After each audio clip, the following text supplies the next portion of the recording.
Dans cette séance, on va réaliser des exercices en relation avec les fonctions de communication. Donc, sans tarder, on va commencer directement.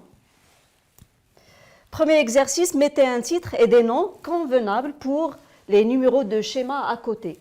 Et là, comme vous pouvez le voir, c'est une coupe transversale au niveau de la moelle épinière avec les deux nerfs rachidiens et les deux racines.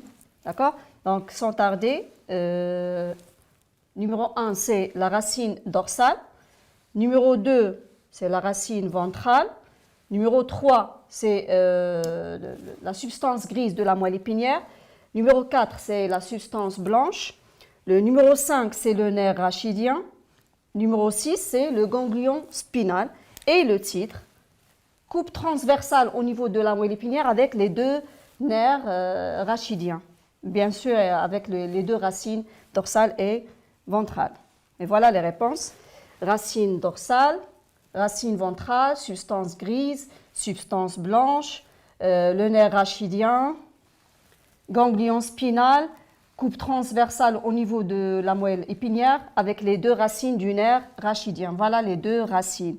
Et comment on peut distinguer entre racine ventrale et racine dorsale avec ce gonflement-là, le ganglion spinal. Voilà. Exercice 2. Répondre par vrai ou faux.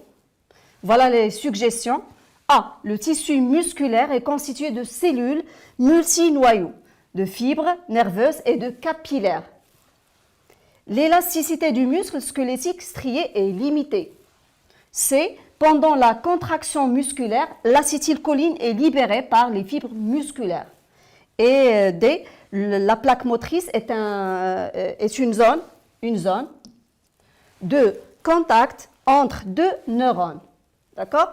Donc, pour A, le tissu musculaire est constitué de cellules multinoyaux, de fibres nerveuses et de capillaires. Oui, c'est vrai. B, l'élasticité du muscle squelettique strié est limitée. Bien sûr que oui. Donc, là, on a vrai. Elle est limitée, bien sûr, elle est limitée. Pendant la contraction musculaire, l'acétylcholine est libérée par les fibres musculaires. Non, c'est faux, par les fibres nerveuses. Voilà. Et la plaque motrice est une zone de contact entre deux neurones. Non, c'est faux, parce que c'est la synapse interneuronale qui est la zone de contact ou bien de jonction entre deux neurones.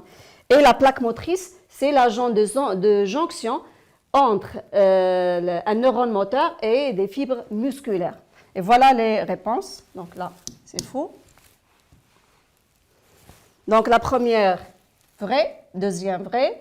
Et les deux dernières suggestions, C et D, sont des réponses qui sont bien des suggestions fausses. On passe.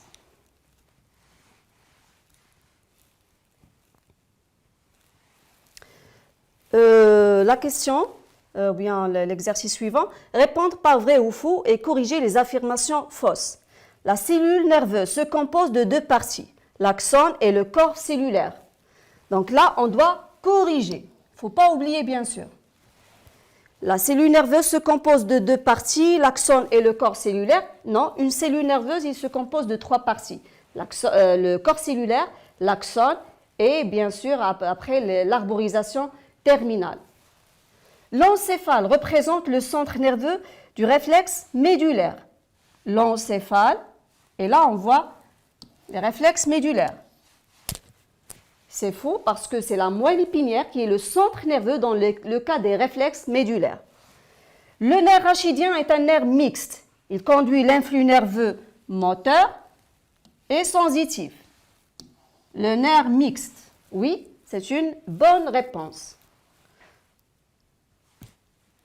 Voilà. La cellule nerveuse se compose de deux parties, l'axone et le corps cellulaire. Non. Plus les arborisations terminales. L'encéphale représente le centre nerveux des réflexes médulaires. C'est faux. C'est la moelle épinière qui joue le rôle d'un centre nerveux. Le nerf rachidien est un nerf mixte. Il conduit l'influx nerveux moteur et sensitif. Oui, c'est juste. Et on passe. Citez deux dangers qui menacent le système nerveux. À titre d'exemple, le tabagisme, les drogues, ce sont des dangers qui menacent le système nerveux. Légendez les schémas suivants. Et on commence par le premier schéma. Là, comme vous pouvez le voir, c'est un schéma d'une cellule nerveuse ou bien neurone.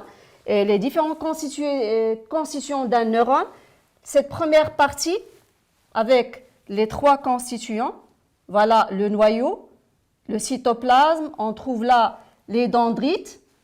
La deuxième partie, ce prolongement long qui est l'axone. Et ces terminaisons nerveuses, ce sont les arborisations terminales. Et là, on voit, c'est un neurone moteur qui est en relation avec les fibres musculaires.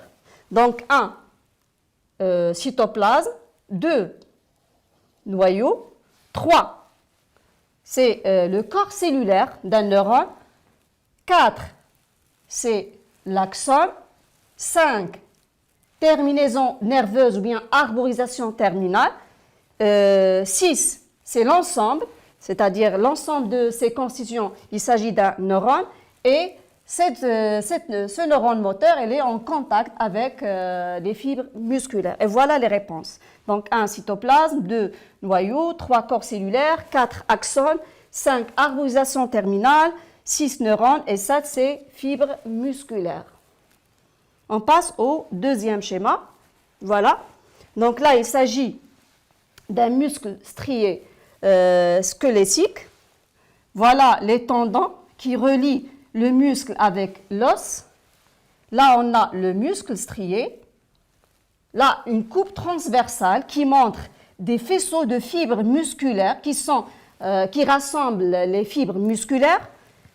Bien sûr, ce muscle, il est riche en vaisseaux sanguins. Voilà les vaisseaux sanguins. Voilà. Et là, on va agrandir cette zone. Donc là, il s'agit de faisceaux de fibres musculaires. Et là, on a la fibre musculaire. Et chaque fibre musculaire, il est constitué de plusieurs myofibrilles. D'accord? Donc voilà la réponse. 1, c'est tendon. 2, c'est le muscle strié, squelettique. 3, c'est tissu conjonctif qui rassemble ou bien qui relie l'ensemble de ces fibres musculaires. 4, c'est vaisseau sanguin. 5, c'est faisceau de fibres musculaires. 6, c'est la fibre musculaire. Et 7, c'est myofibrilles.